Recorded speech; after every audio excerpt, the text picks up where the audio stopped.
স্বামী বিবেকানন্দর জন্মদিনে মুখোমুখি তৃণমূল ও বিজেপি। একই সময় সিমলা স্ট্রিটে শুভেন্দু অধিকারী, শশী পাজা। ক্যান্সারে নেই আর ভয়, NCRI হবে এর জয়। আপনাদের ভরসা নেতাজি সুভাষচন্দ্র বোস ক্যান্সার হসপিটাল। দুই দলেরই একই সময়ে কর্মসূচি। বিজেপির যুব মোর্চার ম্যারাথনে সুকান্ত মজুমদার, তৃণমূল কংগ্রেসের বর্ণাঢ্য শোভাযাত্রায় হাজির সুদীপ বন্দ্যোপাধ্যায়, শশী পাজা।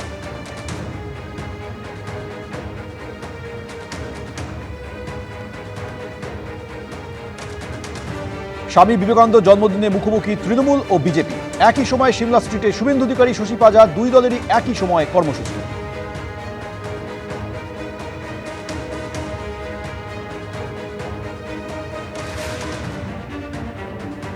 স্বামী বিবেকানন্দ চিরদিনই প্রাসঙ্গিক ছিলেন, আছেন, থাকবেন। যারা গেরুয়াকে ঘৃণা করেন, যারা গেরুয়ার বিরুদ্ধে বলেন, যারা গেরুয়া রং দেখলেই জ্বলে ওঠেন, তারা স্বামী বিবেকানন্দের পথের পথিক হতে পারেন না। এবং আজকে সনাতনীরা বিপন্ন, কি ওপার বাংলায় কি এপার বাংলায়। আর স্বামী বিবেকানন্দই বলেছিলেন, তুমি গর্ব করে বলো আমি হিন্দু। আমি স্বামীজি অনুরাগী। সেই স্বামীজি অনুরাগী হিসেবে ভক্তরা এবং দর্শনার্থীরা উপস্থিত হন। এর বাইরে তো আর কোনো পরিচয় থাকতে পারে না। আর পরিচয় যদি আপনি নিয়ে আসেন, তাহলে সেখানে স্বামীজিকে নিয়ে সেই রাজনীতি তো করা যায় না। দুর্ভাগ্যজনক যে সেইভাবে ব্যবহার করা হয়, কিন্তু আপনি আমল করছেন না তার আদর্শ, তার দর্শন। ইলামবাজারে অজয় নদের ধারে বেআইনিভাবে বালি মজুত রাখার অভিযোগ চলছে ব্যবসা। অভিযোগ, নিয়ম না মেনে মেয়াদ শেষের পরও বালি মজুত রাখছেন ব্যবসায়ীরা। অভিযোগ কার্যত স্বীকার করে নিয়েছেন বিএলএলআরও। অজয় নদের ধারে বালির পাহাড়, বিরাট জায়গা জুড়ে ঢিবি করে রাখা হয়েছে বালি।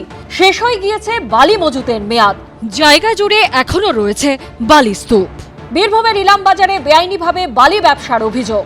খবর করতে গিয়ে বাধার মুখে পড়তে হলো এবিপি আনন্দকে। কি হয়েছে কি জানেন না? আগে কথাটা আগে প্লিজ এসব করবেন না, আপনার ছবিটা কিন্তু আসছে। কথা বলুন, আমি এখানে কাজ করছি, আমি লেবার উঠে দাদা। ঠিক আছে। 2রা জানুয়ারি নবান্নের প্রশাসনিক বৈঠকে বীরভূমে বালি পাচারের প্রসঙ্গ উঠে এসেছিল মুখ্যমন্ত্রীর বক্তব্যে। আমি বীরভূমের ডিএমকে ডাকছি বিধান। হঠাৎ এমন কি হলো যে বালি সবচেয়ে বেশি পাচার ওখানে হচ্ছে? যেখানে লিকেজ হচ্ছে, আমি তোমার সময় দিচ্ছি, 7 দিনের মধ্যে এগুলোকে রিকভারি করো। কিন্তু তারপরে অভিযোগ উঠছে বীরভূমের জয়দেবে অজয় নদের ধারে চলছে বেআইনি কারবার। সূত্রের খবর, এই বালি মজুত করেছেন যিনি, তার বালি মজুত রাখার অনুমতি ছিল 2024 সালের 31শে ডিসেম্বর পর্যন্ত। কিন্তু অভিযোগ, তারপরও সেখানে বালি মজুত রেখে ব্যবসা চালিয়ে যাচ্ছেন অভিযুক্ত ব্যবসায়ী। এমনকি বালি মজুত রাখার জন্য যে নিয়ম মানা দরকার, সেই সমস্ত কিছুই মানা হচ্ছে না এখানে। শনিবার ঘটনাস্থলে পৌঁছলো এবিপি আনন্দ। এখান থেকে বালি কোথায় যায় কিছু বলতে পারবো না। আমরা এখানে এই দেখছি, আমরা কাজ করি, পয়সা পাই, বাস এইটুকুনি। আমাদের তো এই সকালবেলাতে আসি 5-6 গাড়ি মতন যাই। এখন এখানে বেশি চলে না, এখন বন্ধ হয়ে গিয়েছে। অনুমতি নিশ্চয়ই আছে, তাছাড়া করবে কি জন্য? বেআইনি এই ঘটনার কথা কার্যত স্বীকার করে নিয়েছেন বিএলএলআরও। ঘাট থেকে কিন্তু এখন আর বালি উঠছে না, বালিঘাটটা এক্সপায়ার করে গেছে। সিসিটিভি রাখা উচিত।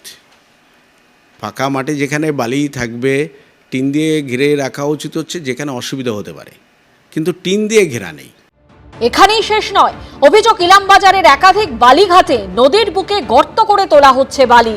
এর মধ্যে কিছু জায়গা ইলামবাজার থানা থেকে মাত্র 1 কিলোমিটার দূরে। আমাদের জমি জায়গা ভেঙে চুরে চলে গেছে।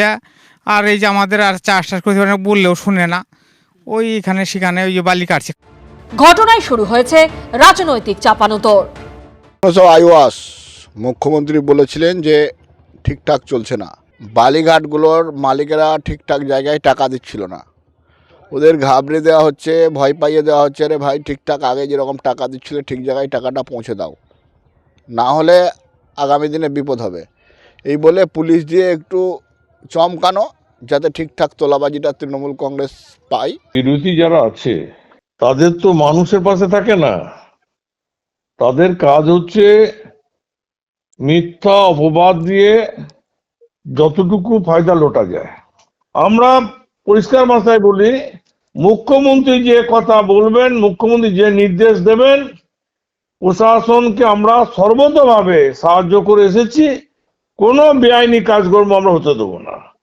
প্রশ্ন উঠছে, প্রশাসনের নাকের ডগায় এমন বেআইনি কাজ এতদিন ধরে চলছিল আর তা টের পেল না কেউ? ভাস্কর মুখোপাধ্যায়ের রিপোর্ট, এবিপি আনন্দ, বীরভূম।